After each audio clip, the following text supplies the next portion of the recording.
नमस्ते दोस्तों। आज हम स्टार्ट करने वाले हैं इलेक्ट्रिक चार्जेज एंड फील्ड्स का लेक्चर नंबर 9। अभी तक हमने इलेक्ट्रिक चार्जेज एंड फील्ड्स में लगभग सभी तरह के जो भी हमारे सिलेबस में है सभी के कारण हमने चार्ज डिस्ट्रीब्यूशन के कारण हमने इलेक्ट्रिक फील्ड निकालना सीख लिया है। चाहे वो पॉइंट चार्ज हो या फिर लीनियर चार्ज डेंसिटी दी गई हो। लीनियर चार्ज डेंसिटी में हमने क्या क्या निकाला, सर्कुलर आर्क हो गया, उसके कारण इलेक्ट्रिक फील्ड निकाली, या फिर लाइन चार्ज हो, स्ट्रेट वायर हो, उसके कारण इलेक्ट्रिक फील्ड निकालना सीखा। सरफेस चार्ज डेंसिटी में हमने क्या देखा है, लॉन्ग शीट हो, sigma point two epsilon not याद होगा, या फिर स्फेरिकल सेल हो, या फिर हॉलो स्फीयर भी उसी को बोलते हैं, उसके कारण इलेक्ट्रिक फील्ड निकाला। और वैल्यूम चार्ज डेंसिटी में, वैल्यूम चार्ज डेंसिटी को किससे डिनोट करते थे, रो से। तो उसके कारण हमने सॉलिड स्फेयर का, सॉलिड स्फेयर के कारण हमने इलेक्ट्रिक फील्ड निकालना सीख लिया है। तो अब इसी सीक्वेंस में हम एक नेक्स्ट टॉपिक आज पढ़ने वाले हैं, टॉर्क ऑन इलेक्ट्रिक डाइपोल। ठीक है, इलेक्ट्रिक डाइपोल, डाइपोल के बारे में हमने पढ़ा है, डाइपोल मोमेंट उसका निकाला है, P equals to Q into two L. ठीक है, तो चलिए शुरू करते हैं बिना किसी देरी के। क्या पढ़ना है आज हमें, torque, torque on electric dipole. Electric dipole क्या होता है, पहले टॉर्क के बारे में समझते हैं। टॉर्क सुना होगा आपने क्लास 11th का रोटेशनल मोशन वाला चैप्टर, अगर याद हो तो उसमें पहला ही टॉपिक हमने पढ़ा था। हमने तो अभी नहीं पढ़ाया है, पढ़ाएंगे आगे। लेकिन आपने अगर 11th क्लास पढ़ी होगी तो रोटेशनल मोशन का फर्स्ट टॉपिक ही टॉर्क होता है। ठीक है, तो टॉर्क क्या होता है, सबसे पहले थोड़ा सा मैं यहाँ पे एक्सप्लेन कर दे रहा हूँ, बाकी अगर आप चाहे तो अपने पुराने नोट्स और उसको रिवीजन कर सकते हैं। इसके लिए मैं यहाँ पे एक्सप्लेन कर दे रहा हूँ। टॉर्क क्या होता है, जैसे मान लीजिए हमारे पास कोई बॉडी है, ठीक है, तो अगर हम इस पे फोर्स लगाए तो ये ट्रांसलेशनल मोशन करेगा या फिर उसकी टेंडेंसी रखेगा। फोर्स अप्लाई करते हैं, ठीक है। तो जब हम किसी ऑब्जेक्ट पे फोर्स अप्लाई करते हैं तो वो ट्रांसलेटरी मोशन, ट्रांसलेटरी मोशन का मतलब होता है motion in straight line. First chapter पढ़ोगे 11th का, motion in straight line, one D motion. तो अगर फोर्स लगाते हैं तो या तो वो उसको स्ट्रेट लाइन मोशन करवाता है या फिर उसकी टेंडेंसी रखता है, कोशिश करता है करवाने की। इसी तरीके से जो टॉर्क होता है वो उसको रोटेशनल मोशन कराने की टेंडेंसी रखता है। टॉर्क जो होगा, टॉर्क क्या करता है टेंडेंसी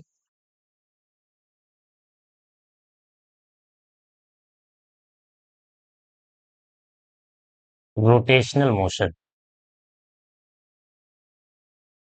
ठीक है, तो अगर टॉर्क किसी ऑब्जेक्ट पे नेट टॉर्क जीरो है और नेट टॉर्क जीरो नहीं है तो वो उसको रोटेशनल मोशन कराएगा। ठीक है, जैसे अगर नेट फोर्स जीरो है तब तो ऑब्जेक्ट में कोई डिस्प्लेसमेंट नहीं होगा, कोई डिस्प्लेस नहीं होगा। अगर नेट फोर्स जीरो नहीं है, कुछ इस पर नेट फोर्स आ रहा है, तो वो जो है ट्रांसलेटरी मोशन कराएगा, उसको स्ट्रेट लाइन मोशन कराएगा। लेकिन अगर टॉर्क जीरो नहीं है, टॉर्क को टाउ से रिप्रेजेंट करते हैं, टॉर्क जीरो नहीं है तो उसका कारण क्या बनता है, रिस्पॉन्सिबल किसके लिए होता है, रोटेशनल मोशन, रोटेशनल मोशन। थोड़ा सा मैं और इसको समझा दे रहा हूँ। जैसे मान लीजिए हमारे पास एक इस तरह का कोई रॉड है और यहाँ से हमने इसको हिंज कर दिया है, यहाँ पर कील लगा दी है, इसको फिक्स कर दिया है। ठीक है, अब यहाँ पे हम फोर्स लगाए, ठीक है, यहाँ पे फोर्स लगाए हैं। तो जितना फोर्स हम इधर लगाएंगे, यहाँ पे जो कील है, जो इसका नॉर्मल रिएक्शन में उतना उधर आएगा, तो नेट फोर्स तो इस पे जीरो हो जाता है। लेकिन टॉर्क ये हमें पता है कि अगर इस तरह से हमें सिस्टम दिया गया है तो अगर हम फोर्स लगाएंगे तो ये इसके अबाउट, इस पॉइंट के अबाउट रोटेट कर सकता है। ठीक है, तो इसी को हम क्या बोलते हैं, टॉर्क। जो रोटेट कराने की टेंडेंसी आ जाती है, जैसे कि ट्रांसलेटरी मोशन के लिए जिम्मेदार होता है फोर्स, बिना फोर्स के ट्रांसलेटरी मोशन नहीं हो सकता है, स्ट्रेट लाइन मोशन नहीं हो सकता है। उसी तरीके से बिना टॉर्क के रोटेशनल मोशन नहीं हो सकता है। जब तक टॉर्क नहीं होगा तब तक कोई बॉडी अपने किसी रोटेशनल एक्सिस के अबाउट या फिर अपने सेंटर ऑफ मास के अबाउट नहीं घूम सकती है। इस बात को ध्यान रखें। टॉर्क के लिए क्या जरूरी होता है, लाइन ऑफ फोर्स यहाँ पे इंपॉर्टेंट हो जाता है। अगर किसी कोई फोर्स टॉर्क तभी जनरेट करेगा जब उसकी लाइन ऑफ एक्शन जो होगा, फोर्स की लाइन ऑफ एक्शन, मान लीजिए हम इधर से कोई फोर्स लगाएं तो इसकी लाइन ऑफ एक्शन जब इसकी रोटेशनल एक्सिस से पास हो रही होगी तो जो है वो टॉर्क नहीं जनरेट करेगा, टॉर्क उसका जीरो हो जाएगा। वही फोर्स टॉर्क जनरेट कर सकता है जो रोटेशनल एक्सिस से पास ना हो रही हो। पहली बात, उस पर नेट फोर्स जीरो हो सकता है, जैसे इस केस में जीरो है, ठीक है। और अगर नेट फोर्स जीरो हो तब भी वो घूम सकता है, रोटेशनल मोशन कर सकता है। कंडीशन ये है, उसमें टार्क जीरो नहीं होना चाहिए। अगर टार्क जीरो नहीं है तो रोटेशनल मोशन की पॉसिबिलिटी है, ठीक है। तो थोड़ा बहुत आपको टार्क के बारे में फार्मूला मैं बता दे रहा हूँ। फार्मूला क्या होता है? Tau equal to R perpendicular cross F, ठीक है। आर क्रॉस एफ लिखते हैं। यहाँ पे आर क्या है? परपेंडिकुलर डिस्टेंस है किसके किसके बीच में? जो रोटेशनल एक्सिस है, perpendicular distance between rotational axis, rotational axis क्या होते हैं? जिस पॉइंट के अबाउट ये घूम रहा है। यहाँ पे हमने एक हिंज किया है, यहाँ पे पाइवोटेड पॉइंट ये है इसका। तो यहाँ पर इस पॉइंट के अबाउट घूम रहा है, तो यही पॉइंट हो गया इसका, ये एक्सिस रोटेशनल एक्सिस हो गई। लेकिन अगर ये अगर यहाँ पे कहीं पे फिक्स ना किया गया हो, मान लीजिए इसे टेबल पे, प्लेन टेबल पे ऐसे रखा हो, तो अगर जब कोई घूमता है तो वो अपने सेंटर ऑफ मास के अबाउट रोटेट करता है, ठीक है। तो वहां पे रोटेशनल एक्सिस जो है सेंटर ऑफ मास से पास होने वाली एक्सिस हो जाती है। Distance between rotational axis and जो फोर्स हम लगाते हैं, फोर्स का मतलब क्या हो? Line of action. फोर्स का जो लाइन ऑफ एक्शन है, यहाँ जैसे ये वाला फोर्स लग रहा है, इस वाले फोर्स का लाइन ऑफ एक्शन ये है। ये तो कोई टॉर्क जनरेट नहीं करेगा ये वाला फोर्स, क्योंकि ये रोटेशनल एक्सिस से पास हो रहा है। जब रोटेशनल एक्सिस से पास हो रहा है तो हमें यहाँ पे देख के भी लगता है कि अगर हम इस डायरेक्शन में फोर्स लगाएंगे तो क्या यह घूमेगा? नहीं घूमेगा, क्योंकि वो रोटेशनल एक्सिस है। कोई भी फोर्स अगर रोटेशनल एक्सिस से पास हो रहा है तो वो जो है टार्क प्रोड्यूस नहीं कर सकता, उसके द्वारा प्रोड्यूस टार्क जीरो होता है। ये वाला देखो, अब कौन सा डिस्टेंस लेंगे? ये रोटेशनल एक्सिस हो गया, ये लाइन ऑफ एक्शन हो गई इस फोर्स की, तो ये डिस्टेंस जो होगी ये होगी आर, परपेंडिकुलर डिस्टेंस होनी चाहिए। तब जाके हम tau equal to R cross F या फिर tau equal to R F sine theta. अभी इसके बारे में और बात करेंगे जब हम डाइपोल की बात करेंगे, ठीक है। तो टार्क थोड़ा बहुत आपको समझ में आ गया होगा। सिंपल सा, जैसे फोर्स ट्रांसलेटरी मोशन कराता है, ट्रांसलेटरी मोशन कराता है, वैसे टार्क क्या है? रोटेशनल मोशन के लिए रिस्पॉन्सिबल होता है। कहीं भी अगर रोटेशनल मोशन हो रहा है तो वहां पे टार्क होगा, ठीक है। और फार्मूला होता है tau equal to R cross F, जो फोर्स लगा रहे हैं, नेट फोर्स जो आ रहा है और आर रोटेशनल एक्सिस और फोर्स के बीच की परपेंडिकुलर डिस्टेंस। अब हम डाइपोल पे देखिए, टॉर्क ऑन इलेक्ट्रिक डाइपोल, यहाँ पे और लिख लेना, placed in a uniform electric field, placed in a uniform है। अभी हम यूनिफॉर्म इलेक्ट्रिक फील्ड की बात करें, यही हमारे सिलेबस में भी है, यूनिफॉर्म इलेक्ट्रिक फील्ड, ठीक है। तो यूनिफॉर्म इलेक्ट्रिक फील्ड याद करिए, जब हमने इलेक्ट्रिक फील्ड लाइंस पढ़ाया था लास्ट लेक्चर में, तो हमने वहां पे क्या बात किया था? यूनिफॉर्म इलेक्ट्रिक फील्ड को पैरेलल लाइन से रिप्रेजेंट करते हैं, डायरेक्शन सेम होनी चाहिए सबकी, और पैरेलल लाइन से रिप्रेजेंट करते हैं। तो ये क्या होगी? यूनिफॉर्म इलेक्ट्रिक फील्ड होगी। यूनिफॉर्म इलेक्ट्रिक फील्ड दिया है E। सपोज दैट हमारे पास एक डाइपोल है जिसका प्लस क्यू यहाँ पे है और माइनस क्यू यहाँ पे। बहुत कम डाइपोल क्या होता है याद होगा? जब दो इक्वल एंड अपोजिट चार्जेस बहुत ही कम डिस्टेंस पे प्लेस्ड होते हैं, तो इस सिस्टम को हम क्या बोलते हैं? डाइपोल। एक प्लस क्यू एक माइनस क्यू, इक्वल मैग्नीट्यूड होना चाहिए, साइन दोनों का अपोजिट होना चाहिए, एक पॉजिटिव हो एक नेगेटिव हो। इनके बीच की डिस्टेंस को याद हो तो हमने 2L माना था, ठीक है। और मिड पॉइंट से इधर L हो गया था और ये L हो गया था, ठीक है। यहाँ पे हमने डाइपोल मोमेंट डिफाइन किया था। डाइपोल मोमेंट क्या था? Q इंटू 2L, यानी कि कोई एक चार्ज ले लेंगे, दोनों इक्वल चार्ज हैं तो कोई भी मैग्नीट्यूड ले लेंगे, इंटू उनके बीच की डिस्टेंस को जब मल्टीप्लाई कर देते हैं तो हमें मिल जाता है डाइपोल मोमेंट। डाइपोल मोमेंट, और डाइपोल मोमेंट की डायरेक्शन हमने क्या बताई थी? निगेटिव टू पॉजिटिव, ठीक है। माइनस से प्लस की तरफ डाइपोल मोमेंट की डायरेक्शन होती है। ये प्योर कन्वेंशन है, इस पे बहुत ज्यादा आपको दिमाग नहीं लगाना है। अब हम देखते हैं इलेक्ट्रिक डाइपोल, एक डाइपोल है और यूनिफॉर्म इलेक्ट्रिक फील्ड में वो रखा हुआ है। तो इसकी थोड़ी सी केस स्टडी करते हैं हम, क्या क्या हो सकता है। तो अभी तक तो हमने इतना पढ़ लिया है कि जब हमें पता है इलेक्ट्रिक फील्ड हम निकालते ही क्यों थे, हमने बताया था स्टार्टिंग में इलेक्ट्रिक फील्ड हमारे लिए किस काम का है, क्यों हम पढ़ रहे हैं इतना। तो हमें किसी अगर इलेक्ट्रिक फील्ड हमें दिया हो कहीं पे इलेक्ट्रिक फील्ड दिया है और उस पे कोई गेस्ट चार्ज आता है, तो उस पर कितना फोर्स लगता है, सिंपल सा हम F equal to Q into E कर सकते हैं। इलेक्ट्रिक फोर्स कितना लगेगा, क्यू इंटू ई। अगर ई इलेक्ट्रिक फील्ड में क्यू चार्ज रखा हुआ है तो उस पर इलेक्ट्रिक फोर्स कितना कितना हो जाता है, क्यू ई।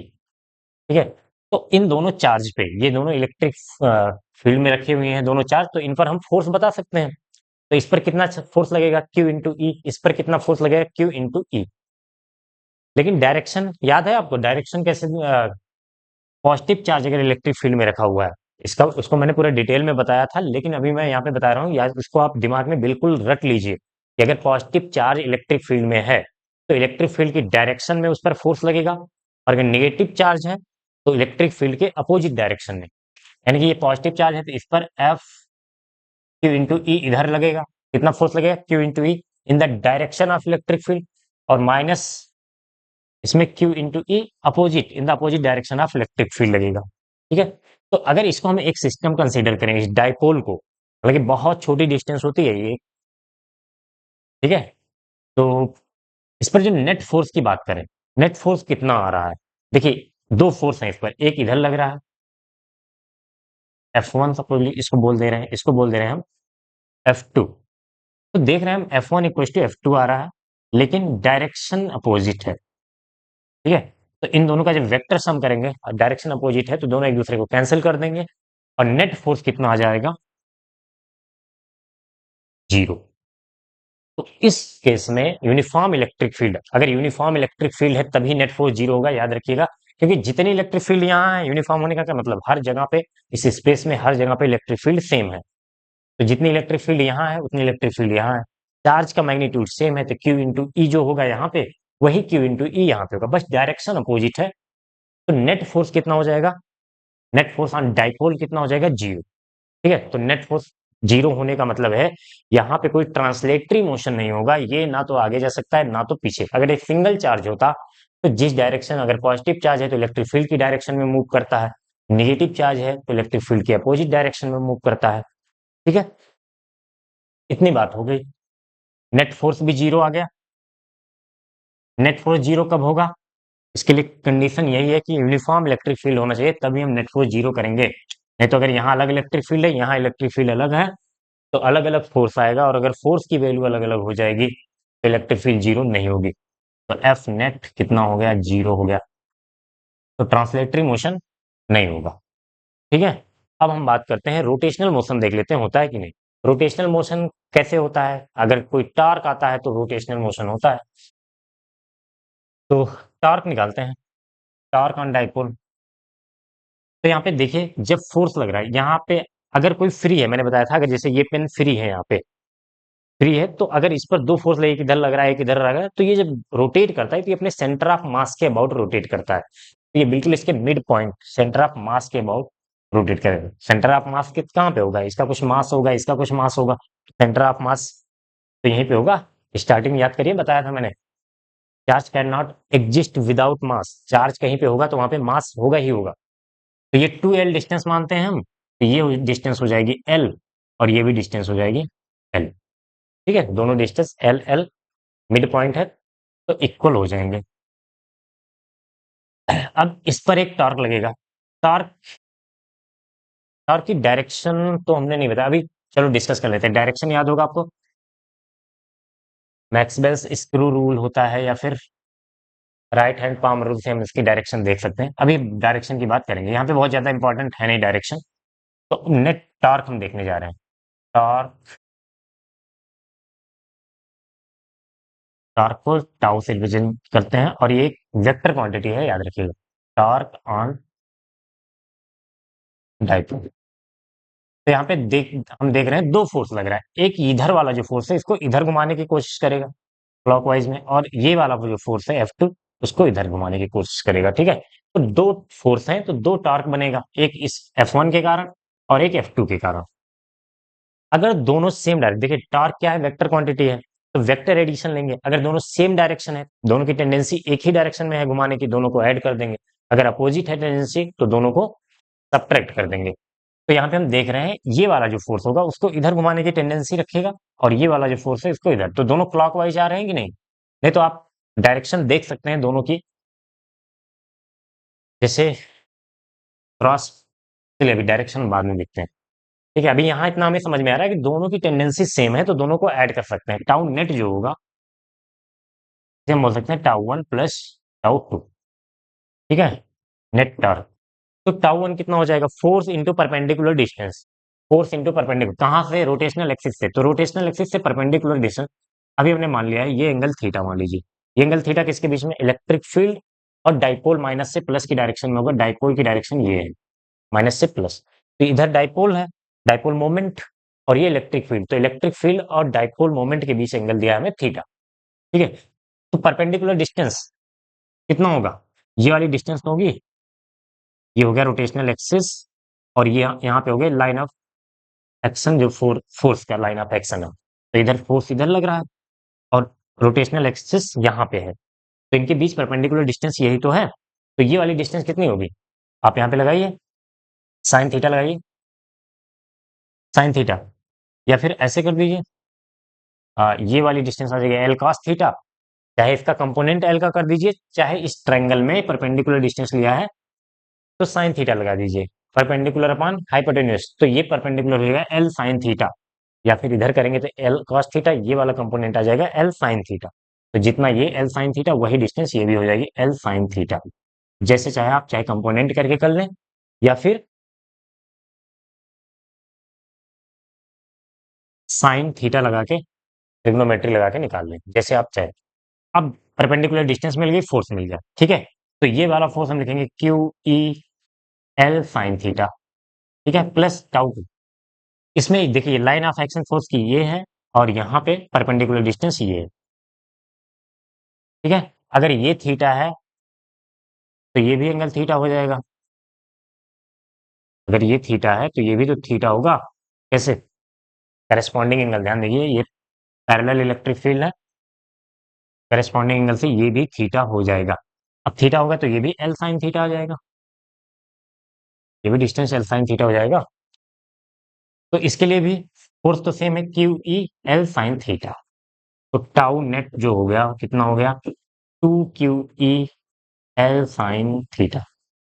ध्यान से देखिए, थोड़ा सा इसको मैं रीअरेंज कर रहा हूँ, रीअरेंज करने, ई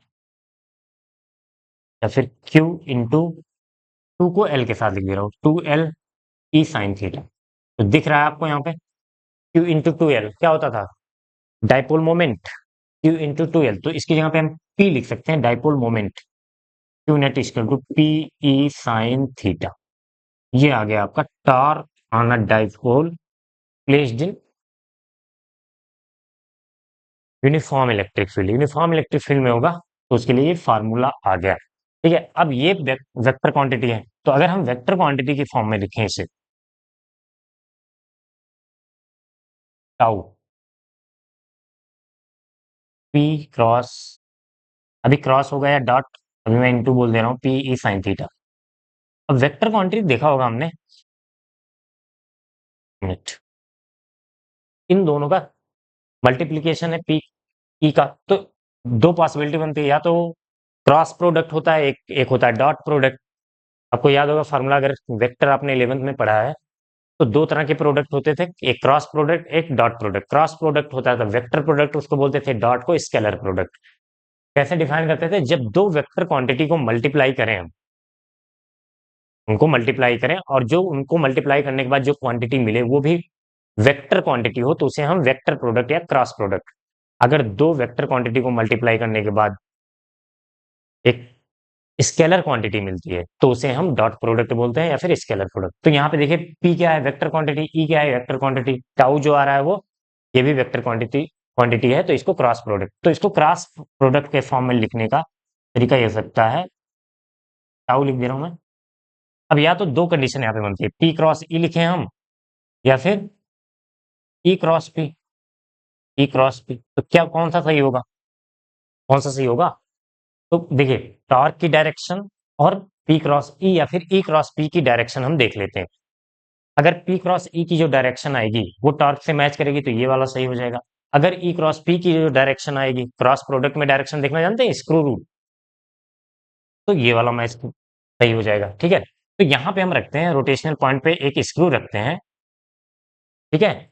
P की डायरेक्शन क्या है? चलिए यहाँ पे देखें, P ये हो गया और E की डायरेक्शन ये है, ठीक है?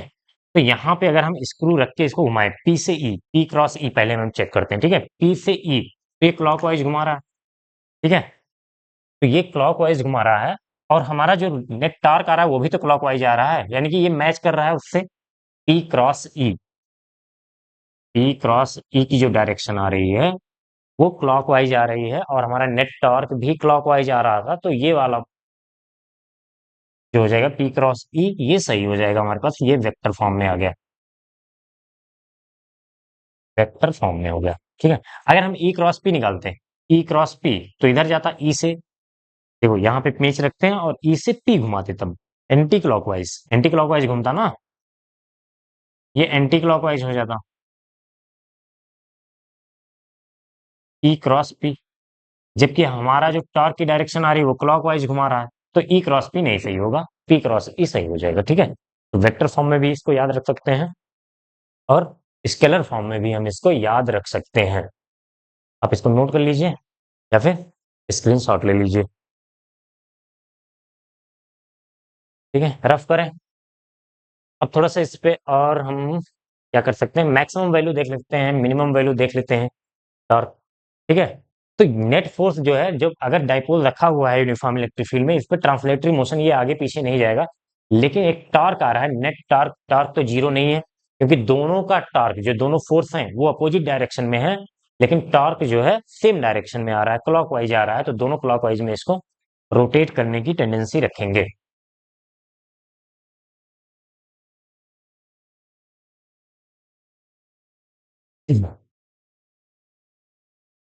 तो क्या आ गया फार्मूला हमारे पास, tau equals to P cross A, या फिर जब हम क्रॉस प्रोडक्ट का फार्मूला याद होगा, A cross B equals to A B sine theta, और ए बी साइन थीटा यहाँ कैसे आया था ये भी देख लेता हूँ।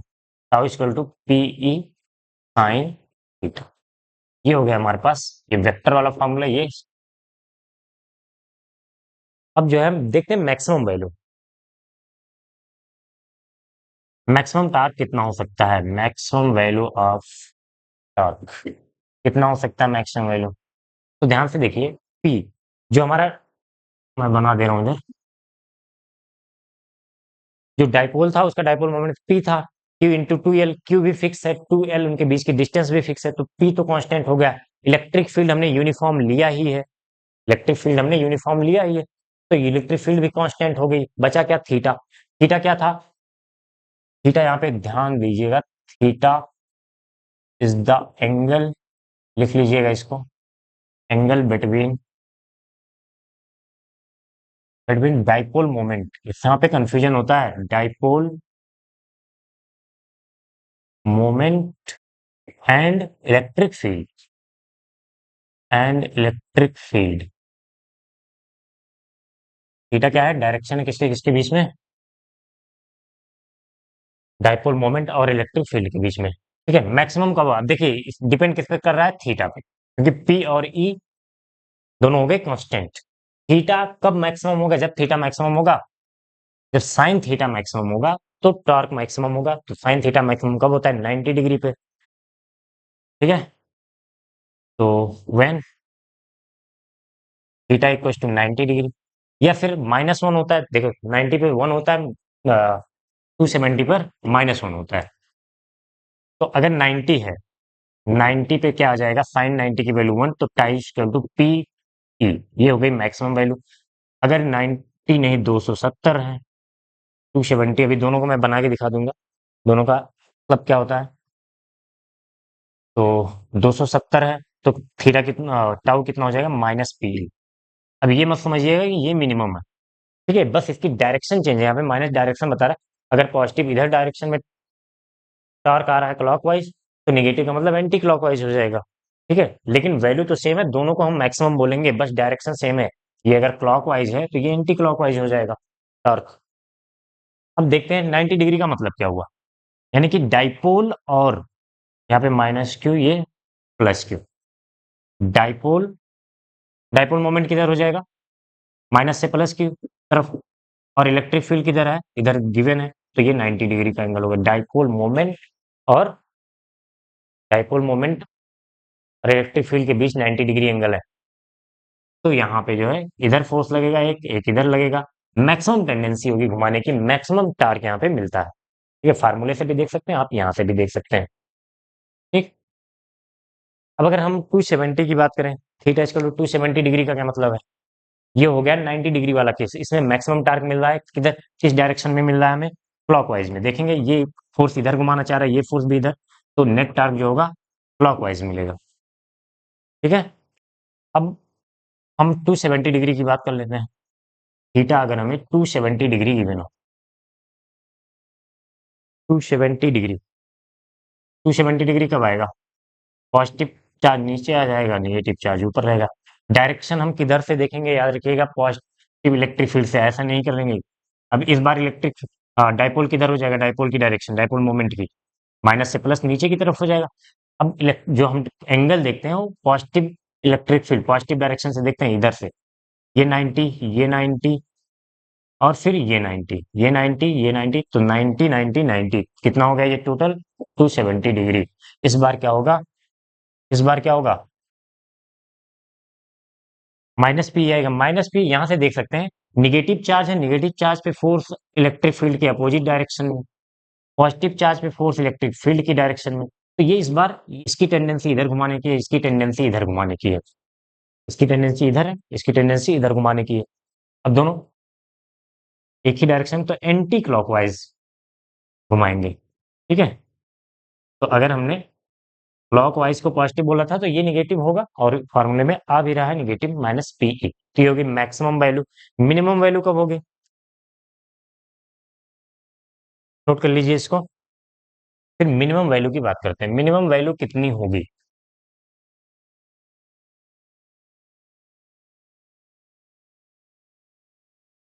मिनिमम वैल्यू कितनी हो सकती है? जब साइन थीटा की वैल्यू मिनिमम होगी, साइन थीटा की वैल्यू मिनिमम कब होगी? जीरो, साइन जीरो पे, वह। अब देखिए -1 पे मत जाइए कि -1 तो जीरो से छोटा होता है मिनिमम, वो डायरेक्शन अपोजिट हो जाती है, बस -1 पे भी मैक्सिमम ही होता है, when theta equals to 0 degree. तो टाउ कितना हो जाएगा? जीरो। ठीक है, टाउ क्या हो जाएगा? जीरो। और इसको अगर हम की पिक्चर बनाएं तो कैसे बनेगा? 0 डिग्री कब होगा? जब डाइपोल मोमेंट और इलेक्ट्रिक फील्ड के बीच एंगल जीरो हो जाएगा। तो डाइपोल मोमेंट यहाँ पे -Q, यहाँ पे +Q। ठीक है, माइनस से प्लस की डायरेक्शन में डाइपोल मोमेंट इधर है, तो ये भी डाइपोल मोमेंट की डायरेक्शन है, और इसी डायरेक्शन में हमें इलेक्ट्रिक फील्ड भी गिवन है। तो दोनों सेम डायरेक्शन में है, सेम डायरेक्शन का मतलब इनके एंगल, इनके बीच एंगल जो है 0 डिग्री का हो गया, और साइन जीरो की वैल्यू जीरो, तो नेट डाइपोल मोमेंट जीरो हो जाएगा। यहाँ पे आप देख भी सकते हैं, ये रोटेशनल एक्सिस था, सेंटर ऑफ मास के अबाउट, इस पर चार फोर्स लगेगा इस डायरेक्शन में, इलेक्ट्रिक फील्ड की डायरेक्शन में, माइनस चार्ज पर फोर्स लगेगा इलेक्ट्रिक फील्ड के अपोजिट डायरेक्शन में, माइनस चार्ज पे इलेक्ट्रिक फील्ड के अपोजिट डायरेक्शन में। तो दोनों फोर्स देखिए रोटेशनल एक्सिस से पास हो रहे हैं कि नहीं, यहाँ से इसकी लाइन ऑफ एक्शन देखें, इसकी लाइन ऑफ, दोनों फोर्स की line of action rotational axis से पास हो रही है। तो जब line of action rotational axis से पास होती है, तो वो फोर्स कोई भी टॉर्क प्रोड्यूस नहीं कर पाता, ये मैंने स्टार्टिंग में ही बता दिया था। इसलिए यहाँ पे टॉर्क जीरो, यहाँ पे नेट फोर्स भी जीरो है, टॉर्क भी जीरो है, ये जहां है वैसा ही रहेगा। ठीक है, जहां पर है वैसा ही रहेगा, यहाँ पे कोई इसमें ना तो ट्रांसलेटरी मोशन होगा, ना हो पाएगा, ना ही रोटेशनल मोशन हो पाएगा, क्योंकि टॉर्क भी जीरो है और नेट फोर्स भी जीरो है। ठीक है। अब यहाँ पे देखते हैं, थोड़ा सा एक केस देख लेते हैं, छोटे छोटे क्वेश्चन बनते हैं, मल्टीपल चॉइस के क्वेश्चन बन जाते हैं। ये अगर,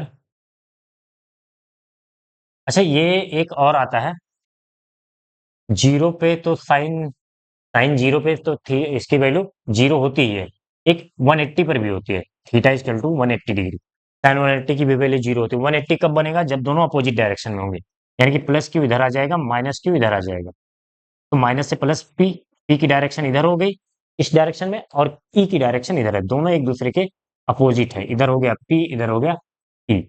तो यहाँ पे एंगल कितना बन गया? 180 डिग्री। ठीक है, पी और ई यानी कि डाइपोल मोमेंट और इलेक्ट्रिक फील्ड अपोजिट डायरेक्शन में है, तो उनके बीच क्या कितना एंगल बन जाएगा? 180 डिग्री।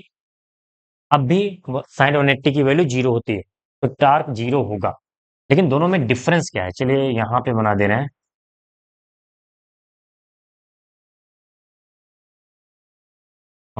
इधर माइनस क्यू, इधर प्लस क्यू। इसमें कितना एंगल था, पी की डायरेक्शन सेम है, पी और ई की डायरेक्शन सेम है, तो 0 डिग्री एंगल, ये थीटा इक्वल टू जीरो। इधर पी है और इधर ही ई है, तो थीटा कितना हो जाएगा, जीरो। टाउ यहाँ पे भी जीरो है, टाउ यहाँ पे भी जीरो है। देखिए, जब नेट फोर्स जीरो होता है किसी ऑब्जेक्ट पे, अगर बहुत सारे फोर्स लग रहे हैं, उनका नेट फोर्स जीरो आ रहा है, तो उसे हम बोलते हैं ट्रांसलेशनल इक्विलिब्रियम। और अगर नेट टॉर्क जीरो होता है, तो उसे हम क्या बोलते हैं, रोटेशनल इक्विलिब्रियम। अगर नेट फोर्स जीरो है तो ट्रांसलेटरी मोशन नहीं कर सकता है, यानी कि ट्रांसलेशनल इक्विलिब्रियम में है। और अगर रोटेशनल मोशन नहीं हो रहा है, यानी कि टॉर्क जीरो है, तो उसे हम बोलते हैं रोटेशनल इक्विलिब्रियम। ठीक है। यहाँ पे जो इक्विलिब्रियम है, इक्विलिब्रियम दो तरह से हम डिफाइन करते हैं, एक को बोलते हैं स्टेबल इक्विलिब्रियम और एक को अनस्टेबल इक्विलिब्रियम। तो स्टेबल इक्विलिब्रियम और अनस्टेबल इक्विलिब्रियम में दो एग्जांपल लेके बता रहा हूं। मान लीजिए ये एक आपको एक बॉल है आपके पास, इसमें एक बॉल रखी हुई है, बॉल के एक कटोरा है, इसमें इस तरह से यहाँ पे बॉल पड़ी हुई है। ठीक है। अगर हम इस बॉल को थोड़ा सा डिस्प्लेस करें, यहाँ पे लाके छोड़ें, तो क्या होगा, ये फिर से अपनी पोजीशन में आएगा, थोड़ी सी देर ऑक्सीलेटरी मोशन करेगा और फिर अपनी पोजीशन में आ जाएगा, मतलब जहां था वहीं पे फिर आ गया। ठीक है, उसकी पोजीशन नहीं चेंज हुई। तो इसको हम बोलते हैं स्टेबल इक्विलिब्रियम। स्टेबल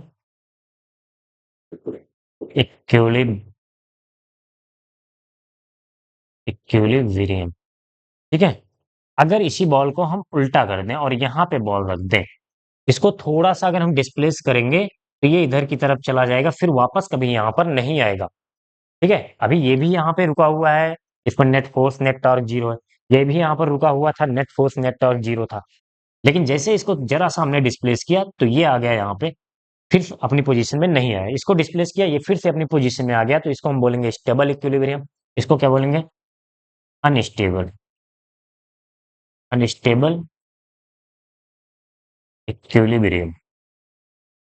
ठीक है। तो ये अनस्टेबल इक्विलिब्रियम। अब यहाँ पे देखते हैं कौन सा पूछ लेता है, कौन सा जो है, अगर थीटा 0 डिग्री है तो स्टेबल इक्विलिब्रियम होगा या अनस्टेबल, थीटा 180 है तो स्टेबल होगा या अनस्टेबल।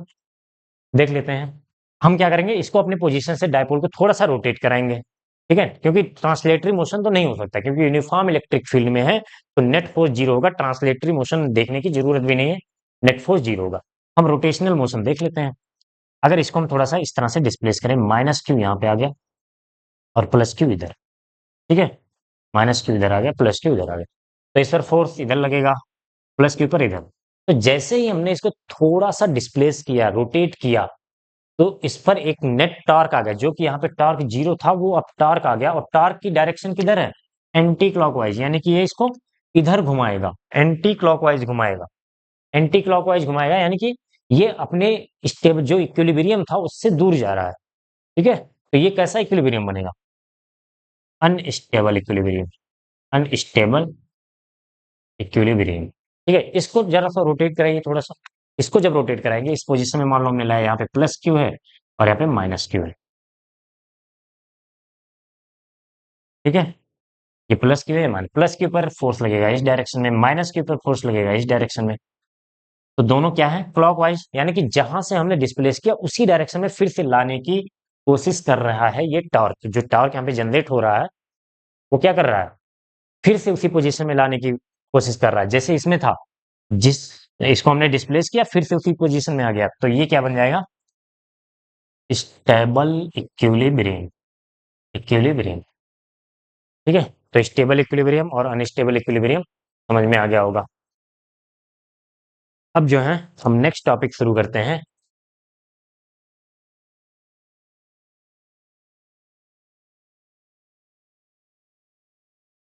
ठीक है। इलेक्ट्रिक फ्लक्स आज पढ़ना है हमें। नेक्स्ट टॉपिक होगा हमारा इलेक्ट्रिक फ्लक्स। तो टार्क ऑन इलेक्ट्रिक डाइपोल जो डेरिवेशन किया था, पी ई साइन थीटा या पी क्रॉस ई आया था, उसको अच्छे से कर लीजिएगा। बोर्ड के पॉइंट ऑफ व्यू से बहुत इंपॉर्टेंट टॉपिक है, डेरिवेशन कई बार पूछा जा चुका है बोर्ड एग्जाम्स में।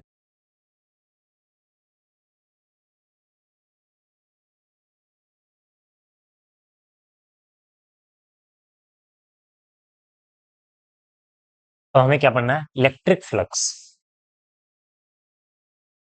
हम धीरे धीरे बढ़ रहे हैं गॉस लॉ की तरफ। गॉस लॉ शुरू करने से पहले थोड़ा सा इलेक्ट्रिक फ्लक्स जान लेते हैं। इलेक्ट्रिक फ्लक्स के पहले छोटा सा एक डिस्कशन कर लेते हैं एरिया के बारे में। एरिया कैसी क्वांटिटी है? हो सकता है कुछ लोगों के दिमाग में स्केलर हो। एरिया एक वेक्टर क्वांटिटी है, ठीक है। Area is a vector quantity. कैसी क्वांटिटी है? Vector quantity. अगर वेक्टर क्वांटिटी है तो इसके पास डायरेक्शन भी होगी। डायरेक्शन किधर होती है? डायरेक्शन, डायरेक्शन ऑफ, इधर लिख देते हैं, direction is perpendicular to the plane. Perpendicular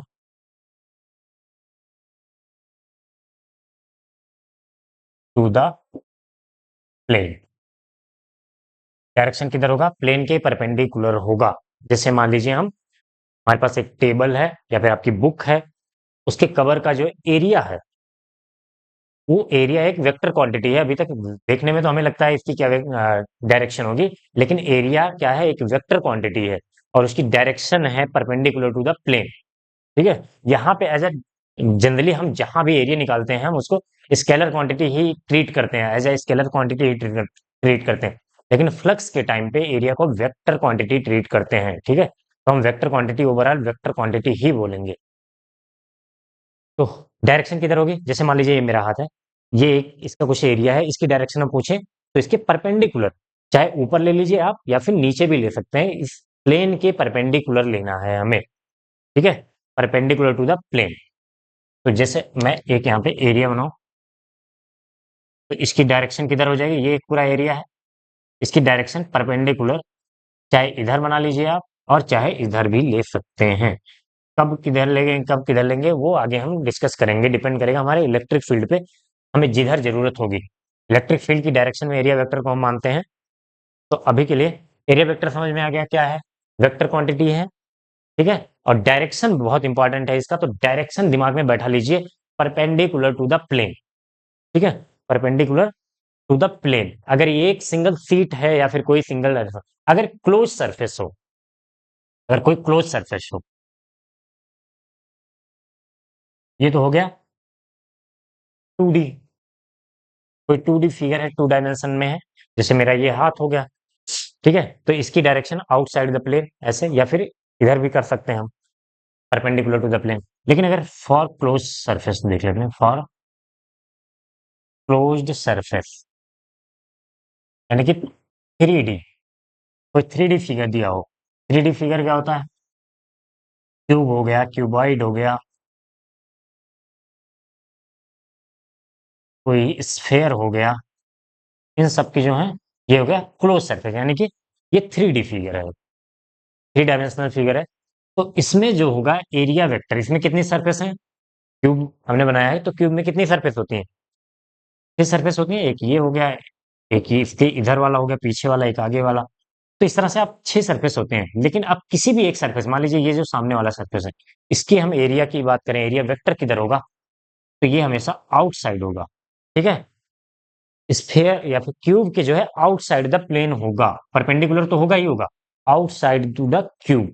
ऐसा नहीं कि जैसे अभी हमने कहा मेरा हाथ जो है तो इसका एरिया था, इसका एक एरिया है, इसका जो एरिया वेक्टर होगा, चाहे हम इधर ले लें परपेंडिकुलर, चाहे इधर ले लें, चाहे इधर ले लें, ठीक है। दोनों डायरेक्शन में हम ले सकते हैं। लेकिन अगर यही क्लोज सरफेस है, क्लोज सरफेस है, तो क्लोज सरफेस में हम हमेशा आउटसाइड द प्लेन ले सकते हैं। जैसे जैसे ये मान लीजिए ये बॉटल है, इसका एक सरफेस एरिया है, इसमें 1 2 3 4 5 6, इसको मान लीजिए ऐसे, तो 6 सरफेस हो गए, क्यूबॉइड की तरह है ये। तो इस सरफेस का अगर हम एरिया वेक्टर डिफाइन करना चाहे तो ये हमेशा आउटसाइड द सरफेस होगा, आउटसाइड द क्यूब होगा, अंदर की तरफ नहीं ले सकते, ये 3D फिगर के लिए। अगर एक सिंगल 2D फिगर होता, 2D फिगर होता, तो हम चाहे इधर ले लेते हैं चाहे इधर, जिधर हमें सुटेबल पड़ेगा, जिधर हमें इलेक्ट्रिक फील्ड गिवन रहेगी, इलेक्ट्रिक फील्ड की डायरेक्शन में हम ले लेंगे। लेकिन यहाँ पे हम नहीं कर सकते हैं 3D फिगर में, हमेशा आउटसाइड द प्लेन होगा। इस वाले सरफेस की बात करें तो ये इधर हो जाएगा, इस वाले की तो इधर हो जाएगा, परपेंडिकुलर आउटसाइड, ठीक है। इसका नीचे हो जाएगा, उधर उसका अंदर हो जाएगा, ठीक है। इस तरह से एरिया वेक्टर हमेशा आउटसाइड द सरफेस लेंगे। एरिया वेक्टर इज ऑलवेज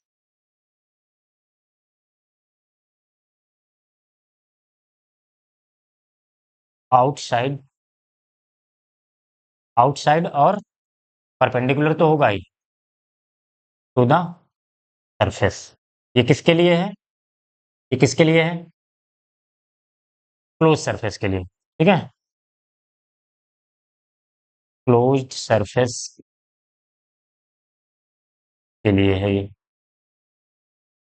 तो एरिया वेक्टर हमें देखना आ गया सिंपल सा। अगर 2D फिगर है, एक प्लेन दिया हुआ है, तो प्लेन का चाहे इधर ले लेंगे चाहे इधर ले लेंगे, लेकिन अगर क्लोज सरफेस दिया है 3D, तो वो हमेशा किसी भी क्लोज सरफेस के सरफेस एरिया निकालेंगे और उसका area vector outside the plane लेंगे। इस बात को दिमाग में रख लीजिए, ठीक है। एरिया वेक्टर समझ में आ गया, तो अब हम आगे बढ़ते हैं इलेक्ट्रिक फ्लक्स। इलेक्ट्रिक फ्लक्स होता क्या है? डेफिनेशन पहले मैं लिख दूं, समझा दूं, ठीक है। जब हम एरिया वेक्टर को इलेक्ट्रिक फील्ड लाइन के साथ लिंक करते हैं, तो वहां पे हम डिफाइन करते हैं एक नई क्वांटिटी, इलेक्ट्रिक फ्लक्स। क्या करते हैं? चाहे ऐसे बोल लीजिए, जब इलेक्ट्रिक फील्ड लाइंस को एरिया वेक्टर के साथ लिंक करते हैं, जोड़ते हैं उसको, तो नई क्वांटिटी बनती है जिसे हमने बोला इलेक्ट्रिक फ्लक्स, ठीक है। किसी भी क्वांटिटी को, किसी भी क्वांटिटी को अगर हम लिंक कर दें एरिया वेक्टर से, तो वो उस क्वांटिटी का फ्लक्स बन जाता है। जैसे इलेक्ट्रिक फील्ड को लिंक किया तो इलेक्ट्रिक फ्लक्स बन गया। आगे मैग्नेटिक फील्ड को करेंगे तो मैग्नेटिक फ्लक्स बन जाएगा। एयर को लिंक करते हैं, जैसे मान लीजिए हमारे घर में एक विंडो है, विंडो है, विंडो से एयर पास हो रही है, तो उस विंडो के एरिया से कितनी एयर पास हो रही है उसको लिंक कर दें, तो उसको हम बोल देंगे एयर फ्लक्स। ऐसे वाटर पाइप से वाटर पास हो रहा है, तो उसके एरिया वेक्टर की डायरेक्शन में कितना वाटर, उसको वाटर फ्लक्स बोल देंगे। कोई भी क्वांटिटी हो, उसको अगर हम एरिया वेक्टर से लिंक करते हैं, तो उस क्वांटिटी का फ्लक्स बन जाता है, ठीक है। तो हम यहाँ पे हमें क्या पढ़ना है? Electric flux. तो मैं इलेक्ट्रिक फ्लक्स की डेफिनेशन लिख दे रहा हूं, क्या हो जाएगी? इलेक्ट्रिक फ्लक्स जनरली हम number of electric field line, number of electric field lines passing through, passing perpendicularly बोल, तो याद रखिएगा, परपेंडिकुलरली, परपेंडिकुलरली थ्रू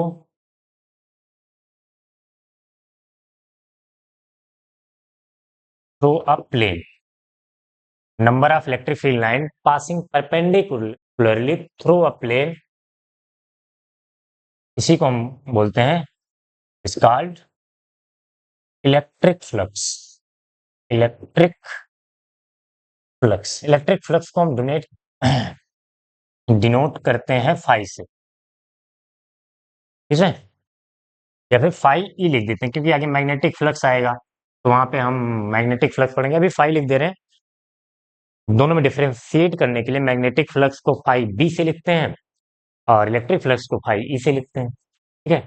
तो डेफिनेशन आपको बहुत सिंपल सी है, number of electric field lines passing perpendicular through plane. जैसे मान लीजिए यहाँ पे हम सरफेस बना दें, ठीक है, जो सरफेस बना दें, यहाँ से हम पास करा दें कुछ इलेक्ट्रिक फील्ड लाइन, दो इलेक्ट्रिक फील्ड लाइन पास करा दिया, यहाँ पे ज्यादा इलेक्ट्रिक फील्ड लाइन परपेंडिकुलरली पास हो रही है, तो यहाँ का फ्लक्स जो होगा और यहाँ के फ्लक्स से ज्यादा होगा, ठीक है, क्योंकि यहाँ पे ज्यादा इलेक्ट्रिक फील्ड लाइन पास हो रही है, यहाँ पे कम इलेक्ट्रिक फील्ड लाइन पास हो रही है। तो जहां पर, क्योंकि है क्या electric flux, number of electric field line, कितनी इलेक्ट्रिक फील्ड लाइन किसी एरिया से किसी प्लेन से परपेंडिकुलरली पास हो रही हैं, उसी को हम क्या बोलेंगे? Electric flux. तो यहाँ पे फ्लक्स कम था, इधर फ्लक्स क्या है? ज्यादा है, ठीक है। अब इसी का फॉर्मूला हम कैसे बनाते हैं? फ्लक्स को E इंटू ए, अभी ना तो हम डॉट बता रहे हैं ना तो क्रॉस प्रोडक्ट की बात करें, बस हमने सिंपल सा बोल दिया फाई क्या हो जाएगा, फाई ई इंटू ए, यानी कि इलेक्ट्रिक फील्ड को एरिया वेक्टर से मल्टीप्लाई कर देंगे, वेक्टर फॉर्म में लिखेंगे, ठीक है। अब जो है एक हमारे पास ये प्लेन है और इसके परपेंडिकुलर इलेक्ट्रिक फील्ड लाइन पास हो रही है, ठीक है। एक प्लेन है, इसके परपेंडिकुलर ई हो गया, और इसका एरिया है सपोज ये लेंथ, ये साइड है ए और ये साइड है बी, रेक्टेंगुलर एरिया है, ऐसे करके है, ठीक है। यहाँ से परपेंडिकुलर है, इस तरह से ध्यान से देखिए, ये एरिया हो गया, यहाँ से ऐसे इलेक्ट्रिक फील्ड लाइन पास हो रही है, इलेक्ट्रिक फील्ड लाइन पास हो रही है, तो यहाँ पे क्या बनेगा, फ्लक्स बनेगा। फ्लक्स कितना बनेगा, ई ई इंटू ए, एरिया चाहो तो लिख सकते हो ई ए क्रॉस ए इंटू बी, या फिर ए बी लिख दो। इसकी डायरेक्शन देखिए, इलेक्ट्रिक फ्लक्स कैसी क्वांटिटी है, ये क्या है, स्केलर क्वांटिटी है, स्केलर क्वांटिटी है, तो इसकी डायरेक्शन नहीं लिखनी होती हमें, बस इसके मैग्नीट्यूड लिखना होता है। और यूनिट यूनिट बता दें, यूनिट क्या होगी, इलेक्ट्रिक फील्ड क्या होती थी, याद कीजिए, इलेक्ट्रिक फील्ड की यूनिट न्यूटन पर कूलम और एरिया का मीटर स्क्वायर, तो एसआई यूनिट जो बनेगी क्या हो जाएगी, न्यूटन पर कूलम, या फिर न्यूटन पर कूलम इंटू मीटर स्क्वायर, तो ऐसे लिख देते हैं न्यूटन मीटर स्क्वायर पर कूलम, न्यूटन मीटर स्क्वायर पर कूलम। एक और यूनिट बताई थी मैंने, हम्म, वोल्ट पर मीटर, इलेक्ट्रिक फील्ड की एक और यूनिट बताई थी, याद हो, वोल्ट पर मीटर, जो कि हम करंट इलेक्ट्रिसिटी में ज्यादा यूज करेंगे, तो वोल्ट पर मीटर इंटू मीटर स्क्वायर, तो एक मीटर से मीटर कैंसिल हो जाएगा, क्या बचेगा, वोल्ट मीटर, ठीक है। ये क्या है, वोल्ट मीटर। तो दो यूनिट हमें याद रखनी है, न्यूटन मीटर स्क्वायर पर कूलम, दोनों एसआई यूनिट है, और दूसरा वोल्ट मीटर, ठीक है।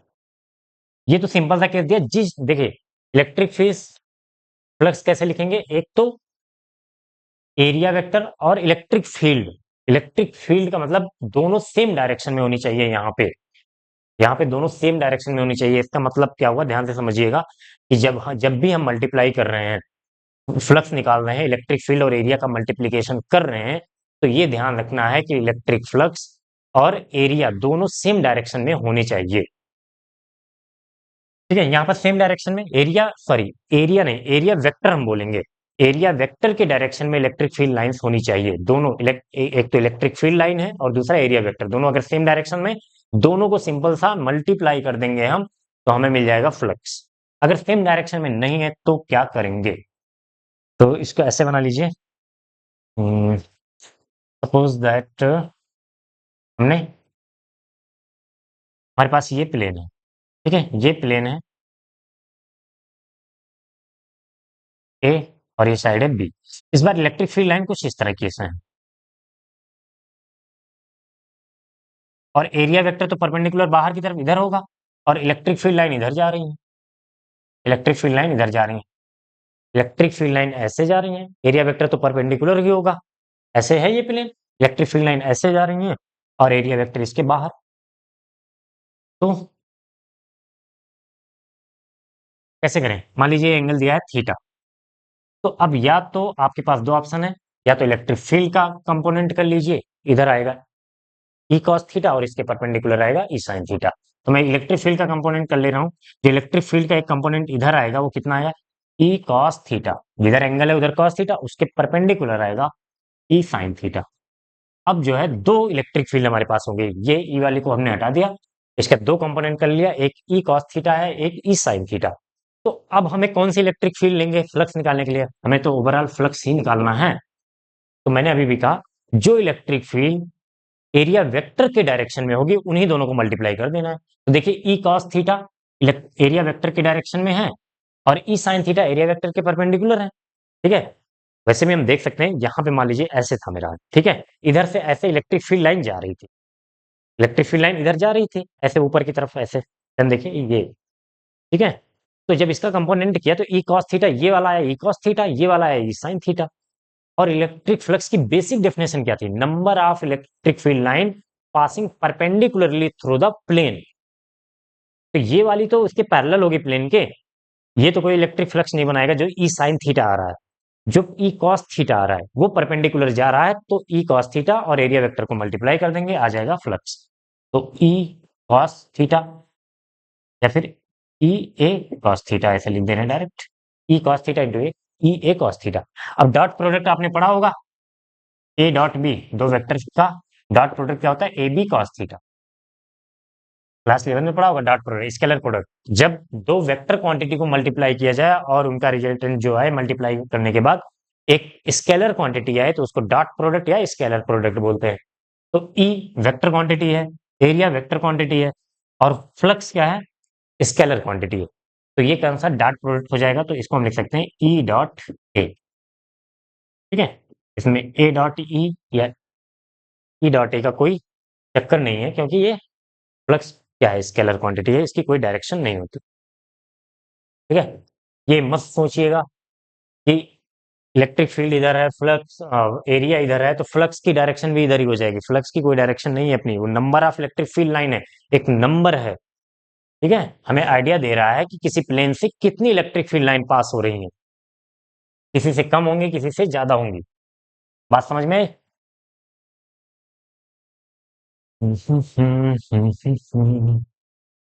तो इलेक्ट्रिक फ्लक्स आपको समझ में आ गया होगा। कुछ केसेस देख लेते हैं, छोटे छोटे केसेस। कितना टाइम हो गया, चलिए अभी जो है कुछ एग्जांपल देख लेते हैं। हम्म, एक बढ़िया सा एग्जांपल लेते हैं, उसी में सारी चीजें हम समझ लेंगे। एग्जांपल ये है, सपोज दैट हमारे पास ये पहले एक्सिस बना लेते हैं। ये एक्स एक्सिस है, ये वाई एक्सिस है, ये जेड एक्सिस है। ठीक है, जेड और एक्स, जेड बाहर की तरफ है, ध्यान से देखिए, जेड बाहर, जेड और एक्स एक्सिस में इस तरह से हमें जेड और एस एक्स एक्सिस में ये ए है, ये बी है। ठीक है, ये एक एरिया दिया है, एक प्लेन दिया हुआ ऐसे है ये, ध्यान दीजिएगा। हमारे पास दो इलेक्ट्रिक फील्ड लाइन दी है। ठीक है, इलेक्ट्रिक फील्ड जो दी गई है वो इस तरह से दी गई है, E one I cap plus E two J cap. दो इलेक्ट्रिक फील्ड इस तरह से इलेक्ट्रिक फील्ड दी है। आई कैप मतलब एक्स की डायरेक्शन में, यानी कि एक्स की डायरेक्शन में इस तरह से होंगी ई वन। ठीक है, ऐसे ये पास हो रही होंगी। और ई टू जे कैप यानी कि वाई की डायरेक्शन में होगी, तो ये ऊपर की तरफ ऐसे होगी, ये होगी ई टू। ठीक है, हमें इस एरिया के, इस सरफेस के, इस प्लेन के से जो है पास होने वाला फ्लक्स जो है बताना है, पाई। तो अब ध्यान से देखिएगा, इसी एक क्वेश्चन में सारी चीजें हम डिस्कस कर लेते हैं। क्या E1 के कारण कोई फ्लक्स बनेगा? देखिए, ई जो है एक्स जेड प्लेन में है, एक्स जेड प्लेन में इस तरह से E1 है, और E1 किधर जा रहा है, ऐसे एक्स की तरफ। फ्लक्स क्या होता है, perpendicular, number of electric field line perpendicular. तो ये तो परपेंडिकुलर, ये तो पैरेलल जा रहा है ना, E1 इधर ऐसे जा रहा है, तो इससे क्या कोई फ्लक्स बनेगा? कोई फ्लक्स ना, तो इधर इसका कोई कंपोनेंट आएगा ना इधर। E2 किधर जा रहा है, ऊपर की तरफ, वाई एक्सिस ऊपर की तरफ, तो E2 के कारण फ्लक्स बनेगा। ठीक है, फ्लक्स ड्यू टू, यहां पे लिख दे रहा हूं, फ्लक्स ड्यू टू E1 कितना हो जा रहा है, 0 हो जाएगा। E2 फ्लक्स बना रहा है, E2 फ्लक्स बना रहा है, फ्लक्स ड्यू टू E2 कितना हो जाएगा, पाई E into A, E A cos theta है, फिर कॉस थीटा यहाँ पे कितना हो जाएगा, थीटा किसके बीच का एंगल था, चलो अभी इसको डिस्कस करें। ई इंटू एरिया कितना हो जाएगा, A B, E A B. Direction मत लिख देना यहाँ पे जे कैप, यहाँ पे वेक्टर देख के आई जे दिया है, तो यहाँ पे हम जे कैप लगा दें, जे कैप लगा देंगे तो गलत हो जाएगा, क्योंकि क्यों नहीं लगा सकते, हम फ्लक्स निकाल रहे हैं ना, फ्लक्स तो वेक्टर, सॉरी, स्केलर क्वांटिटी है। स्केलर क्वांटिटी में हम डायरेक्शन नहीं बताते हैं, स्केलर क्वांटिटी की डायरेक्शन तो होती ही नहीं, तो क्या बताएंगे। ठीक है, तो ये हो गया एक बढ़िया सा क्वेश्चन। हमें बस क्या देखना है, परपेंडिकुलर वाला देखना है। अगर परपेंडिकुलर नहीं है, थीटा वगैरह दिया है, तो उसके कंपोनेंट करके परपेंडिकुलर लाना है। सिंपल सा दिमाग में रखिए, एरिया वेक्टर और इलेक्ट्रिक फील्ड की डायरेक्शन सेम होगी, उन्हीं दोनों को मल्टीप्लाई कर देना है। यहाँ पे देखिए, ये वाला एरिया, एरिया वेक्टर तो हमेशा किसके ये इस तरह से एक्स जेड प्लेन था। एरिया वेक्टर चाहे ऊपर मानेंगे चाहे नीचे मान सकते हैं, हम दोनों तरफ मान सकते हैं। जिधर हमें इलेक्ट्रिक फील्ड दी रहेगी उधर मानेंगे। ऊपर की तरफ इलेक्ट्रिक फील्ड दी है तो एरिया वेक्टर ऊपर मान लेंगे, नीचे की तरफ इलेक्ट्रिक फील्ड दी गई होती तो एरिया वेक्टर नीचे मान लेते हैं, है कि नहीं। ये हो गया। और ये वाला E1 देखिए, क्या इसके परपेंडिकुलर नहीं था तो उसके कारण इलेक्ट्रिक फ्लक्स जो है जीरो बना, और E2 परपेंडिकुलर था तो उसके कारण हमने इलेक्ट्रिक फ्लक्स निकाल दिया। फार्मूला बिल्कुल दिमाग में याद रखिएगा, phi equal to E A cos theta, या फिर सॉरी थीटा नहीं फाइव, या फिर E dot A, E dot A, ठीक है। थीटा क्या है, थीटा किसके किसके बीच का एंगल है, इसको दिमाग में बैठाइए। एरिया वेक्टर और इलेक्ट्रिक फील्ड, एरिया या फिर प्लेन के नहीं, कंफ्यूजन होता है कि प्लेन के बीच और इलेक्ट्रिक फील्ड के बीच का एंगल कुछ लोग लिख देते हैं, यहाँ पे गलती हो सकती है। तो थीटा क्या है, theta is the angle, angle between किसके किसके बीच, एरिया वेक्टर और electric field, between area vector, area vector and and electric field, and electric field, ठीक है। तो थीटा एरिया वेक्टर और इलेक्ट्रिक फील्ड के बीच का एंगल है। इतनी बात समझ में आ गई। हम्म।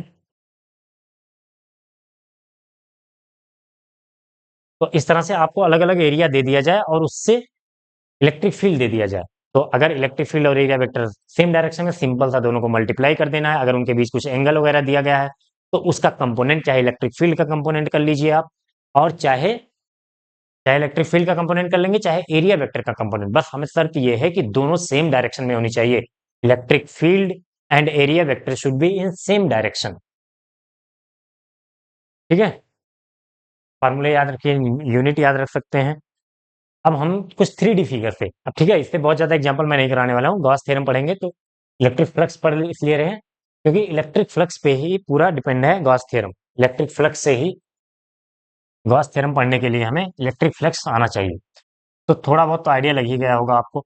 अब हम बात कर लेते हैं 3D फिगर का। Electric flux through, electric flux through close surface, close surface, ठीक है। तो सपोज दैट हम एक क्यूब बना ले रहे हैं, एक हमने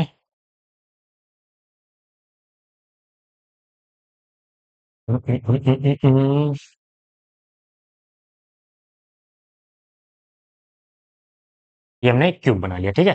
इलेक्ट्रिक फील्ड लाइन जो है इस डायरेक्शन में दी गई है, ऐसे इसमें से पास हो रही है, इलेक्ट्रिक फील्ड जो है इस तरह से पास हो रही है। तो हमें बताना है net flux through the cube, ठीक है। इसमें कितनी सरफेस है, एक मैं करूंगा, उसके बाद बहुत ज्यादा नहीं बताऊंगा, सीधे मैं रिजल्ट पे आ जाऊंगा। सरफेस वन, टू, इसके पीछे वाला थ्री बोल दे रहे हैं, बाहर वाला चार बोल दे रहे हैं, जो बाहर है एक पीछे है, चार, वन हो गया। और चलो ऐसे लिखते हैं, ऊपर वाला वन बोल दिया, नीचे वाले को हमने टू बोल दिया, ठीक है। इधर वाले को, पीछे वाले को थ्री बोल दिया, और सामने वाले को, एक पीछे होगा एक सामने होगा, उसको फोर बोल दिया। इधर वाले को, लेफ्ट साइड वाले को फाइव बोल दिया, इसको बोल दिया सिक्स। सिक्स सरफेस होती है, आपने लूडो का पासा देखा होगा, सेम वही क्यूब है, ठीक है। अब हम फ्लक्स निकालते हैं। तो यहाँ पे अगर जो फाइव नेट की बात करें तो चलिए पहले मैं वन वाली सरफेस से फाइव वन बोल दे रहा हूँ, फाइव वन, टू वाले से फाइव टू, थ्री वाले से, थ्री वाले से क्या, फाइव थ्री, फोर वाले से फाइव फोर, फिफ्थ से फाइव फाइव, सिक्स से फाइव सिक्स। ये टोटल फ्लक्स बनेगा। अब इन्हीं को हमें देखना है। तो वन वाले सरफेस से बताइए, वन वाला सरफेस ये है ना, इस तरह से रखा हुआ है ये, वन वाला ये सरफेस है, मेरा हाथ ध्यान से देखिए, ये वन वाला ऊपर वाला सरफेस है क्यूब का। इलेक्ट्रिक फील्ड लाइन इसके पैरेलल जा रही है, इसके परपेंडिकुलर कोई भी इलेक्ट्रिक फील्ड लाइन नहीं आ रही है, तो फ्लक्स जीरो हो जाएगा, ठीक है। चाहे तो आप एंगल के हिसाब से देख लें, फार्मूला क्या था, phi equal to E A cos theta. चलिए साइड मान लीजिए, अभी एल मान लीजिए, फिर ए मान लीजिए, क्यूब है तो सभी साइड ए है, तो सबका एरिया भी इक्वल हो जाएगा। एरिया सबका कितना हो जाएगा, ए स्क्वायर, स्क्वायर ही तो बनेगा। अब चाहे आप इतना अगर आप सोच सकते हैं तो सिंपल सा इतना सोच लीजिए कि इलेक्ट्रिक फील्ड लाइन पैरेलल जा रही है, परपेंडिकुलर इसका एक भी इलेक्ट्रिक फील्ड लाइन नहीं है, तो फ्लक्स जीरो होगा। या फिर आप फार्मूले से ही आपको लगाना है, तो कॉस थीटा कितना होगा, एरिया वेक्टर ऊपर की तरफ, क्लोज सरफेस में बाहर की तरफ ही लेते थे, याद रखिएगा, अंदर की तरफ नहीं ले सकते एरिया वेक्टर, बाहर की तरफ। और इलेक्ट्रिक फील्ड ये हो गई, ये हो गया एरिया वेक्टर, ऊपर वाले के लिए बात कर रहे हैं, ये हो गई इलेक्ट्रिक फील्ड, दोनों के बीच 90 डिग्री का एंगल है। फ्लक्स निकालेंगे, ई ए कॉस 90, कॉस 90 की वैल्यू होती है जीरो, तो फ्लक्स कितना आ जाएगा, जीरो हो जाएगा। तो फाइव वन कितना हो गया, जीरो। फाइव टू की बात करें, ये नीचे वाले सरफेस, नीचे वाला सरफेस के एरिया वेक्टर नीचे की तरफ हो जाएगा, इलेक्ट्रिक फील्ड अभी भी पैरेलल है, एरिया वेक्टर नीचे और इलेक्ट्रिक फील्ड ये, तो दोनों के बीच अभी भी 90 डिग्री एंगल है। या फिर आप देख सकते हैं यहाँ से कोई भी इलेक्ट्रिक फील्ड परपेंडिकुलरली पास नहीं हो रही है, 90 डिग्री का एंगल रखेंगे, जीरो। तो फाइव टू भी कितना आ गया, जीरो। फाइव थ्री की बात करें, फाइव थ्री ये पीछे वाला सरफेस, पीछे वाला ऐसे है ना, पीछे वाला सरफेस जो है ऐसे है, इलेक्ट्रिक फील्ड लाइन ऐसे जा रही है परपेंडिकुलर, इधर तो कोई जा नहीं रहा है। अगर इससे फ्लक्स कब तब बनेगा जब इसके परपेंडिकुलर कोई लाइन जाए या फिर किसी एंगल पे जाए, तो ई कॉस थीटा कर लेंगे। तो यहां से भी थ्री से भी जीरो आ रहा है। देखो, अंदर की तरफ है एरिया वेक्टर, अंदर की तरफ, क्योंकि अंदर वाला सरफेस ले रहे हैं तो बाहर नहीं कर सकते, बाहर हो जाएगा सरफेस के इनसाइड, ये क्यूब के अंदर नहीं ले सकते, हमेशा आउटसाइड द सरफेस लेते हैं एरिया वेक्टर। और इलेक्ट्रिक फील्ड लाइन ये है, तो दोनों के बीच 90 डिग्री एंगल, या फिर वहां से कोई इलेक्ट्रिक फील्ड फ्लक्स फील्ड पास नहीं हो रहा है, तो ये जीरो हो गया। फोर की बात करें, फोर यानी कि सामने वाला, यहाँ भी एरिया वेक्टर इधर, एरिया वेक्टर बाहर की तरफ, इलेक्ट्रिक फील्ड इधर की तरफ, एरिया वेक्टर बाहर की तरफ, इलेक्ट्रिक फील्ड इधर की तरफ, दोनों के बीच 90 डिग्री एंगल। फाइव फोर कितना हो गया, जीरो हो गया। फाइव फाइव की बात करते हैं, ये वाला सरफेस, ये इंटरेस्टिंग लग रहा है, यहाँ से कुछ फ्लक्स बने, ठीक है। इलेक्ट्रिक फील्ड दिया है ई। अब एरिया वेक्टर किधर लें हम, एरिया वेक्टर बाहर, सरफेस के बाहर की तरफ लेंगे ना, ध्यान दीजिए, फाइव फाइव के लिए हम बात कर रहे हैं।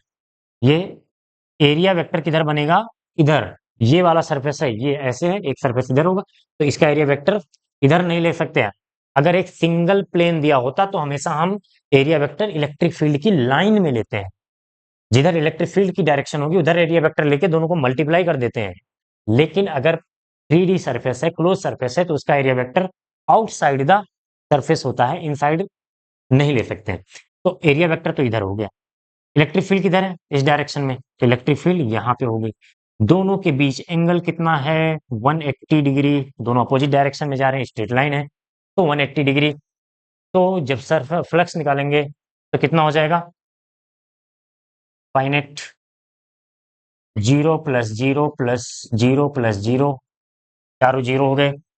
फाइव फाइव कितना हो जाएगा, ई ए कॉस 180, कॉस 180 की वैल्यू कितनी होती है, -1 होती है, तो ये हो जाएगा, चलो एक बार लिख दे रहा हूँ, ई ए कॉस 180 प्लस, अब बचा है सिक्स वाला, सिक्स वाले के लिए, फाइव सिक्स के लिए देखिए, ये वाला सरफेस है, यहाँ वाला, इधर वाला सरफेस है ना सिक्स, तो एरिया वेक्टर बाहर की तरफ, उसी डायरेक्शन में इलेक्ट्रिक फील्ड भी दी गई है, तो दोनों के बीच एंगल आ जाएगा 0 डिग्री, यानी कि ये ई हो गया, और इसी डायरेक्शन में हो जा रहा है हमारा एरिया वेक्टर, तो दोनों के बीच एंगल कितना है, 0 डिग्री। तो दिख रहा है यहाँ पे मैं लिख दे रहा हूँ, प्लस ई ए कॉस जी, ठीक है। पाई नेट कितना हो जाएगा, नेट फ्लक्स, ये तो चारों जीरो हैं, ई ए कॉस 180, कॉस 180 की वैल्यू होती है -1, तो ये हो जाएगा माइनस ई ए, और कॉस जीरो की वैल्यू 1, तो प्लस ई ए, दोनों मिलकर हो गए जीरो, तो नेट फ्लक्स कितना आ गया, जीरो। अब यहाँ से एक स्टेटमेंट हम लिखेंगे, उसको याद रखना, 3D सरफेस से टोटल लिंक फ्लक्स जीरो होता है, लेकिन कंडीशन क्या है, उसके अंदर कोई चार्ज नहीं होना चाहिए, क्योंकि आगे हम चार्ज ही रखेंगे, अंदर रखेंगे, बाहर। अगर ये इलेक्ट्रिक फील्ड जो बनी है वो बाहर वाले चार्ज के कारण बनी है, अंदर कोई चार्ज नहीं है। अगर अंदर चार्ज जीरो है, ठीक है, तो net flux through a closed surface will be zero, ठीक है। इसको मिटा दूं मैं,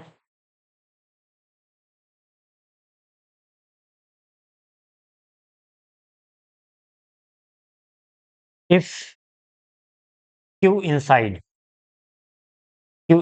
इक्वल टू जीरो, ठीक है, तो क्या होगा, net electric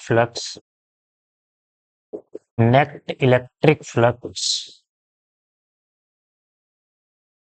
through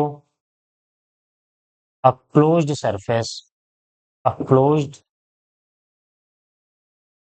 surface will be zero, y equals to zero. But condition याद रखना, अंदर कोई चार्ज नहीं होना चाहिए। अगर अंदर कोई चार्ज है तो नेट फ्लक्स जीरो नहीं होगा। अंदर कोई चार्ज होगा तो कितना फ्लक्स बनेगा, आगे हम उसी को गॉस लॉ में पढ़ना है, ठीक है। और यहाँ से आप देख भी सकते हैं, ये दो ही सरफेस से फ्लक्स बन रहा है। जितना फ्लक्स अंदर जा रहा है उतना, जितनी फील्ड लाइन अंदर जा रही है उतनी फील्ड लाइन बाहर आ रही है। तो जब अंदर जा रही है तो उसके लिए माइनस आ रहा है, नेगेटिव में आया था माइनस ये, और जब बाहर जा रही थी तो प्लस ये, दोनों मिलके जीरो। अब हम कोई भी क्लोज सरफेस हो, जरूरी नहीं क्यूब ही हो, स्फेयर हो या फिर सिलेंडर हो या फिर कोई इरेगुलर शेप हो, बस कंडीशन अगर ये है अंदर कोई चार्ज नहीं है तो बाहर से कितनी भी इलेक्ट्रिक फील्ड उसको क्रॉस करें नेट फ्लक्स जीरो ही आएगा, ठीक है। इस बात को याद रखिएगा। इसके बाहर कोई चार्ज रखा हो, ऐसे क्वेश्चन में दे देता है मल्टीपल चॉइस में कि इसके बाहर, जस्ट बाहर एक चार्ज रखा है, पॉइंट चार्ज रखा है, इसके कारण इस क्यूब से टोटल फ्लक्स बताओ, तो बाहर कोई चार्ज है तो उसके कारण फील्ड जीरो होगा, फ्लक्स जीरो होगा। इस बात को दिमाग, चाहे चार्ज बोल दे, चार्ज भी तो इलेक्ट्रिक फील्ड ही बनाएगा। ये जो इलेक्ट्रिक फील्ड बन रही है ये भी किसी चार्ज के कारण ही तो बन रही होगी। तो चाहे बाहर चार्ज रख दिया जाए या फिर बाहर से एक्सटर्नल इलेक्ट्रिक फील्ड दे दी जाए, net flux through a close surface will be zero, always zero, ठीक है। कंडीशन याद रखिएगा, अंदर कोई चार्ज नहीं होना चाहिए, अंदर चार्ज होगा तो इलेक्ट्रिक फील्ड बनेगी, उसको इलेक्ट्रिक फ्लक्स बनेगा। उसको कैलकुलेट करने के लिए हम नेक्स्ट लेक्चर में आगे पढ़ेंगे, ठीक है। तो सारे इलेक्ट्रिक फील्ड के फार्मूले याद करते रहें, और इस पे एक दो क्वेश्चन है, थोड़ा अच्छा क्वेश्चन देखूंगा, कराऊंगा पहले, फिर जो है गॉस लॉ पढ़ेंगे नेक्स्ट सेशन। Thank you.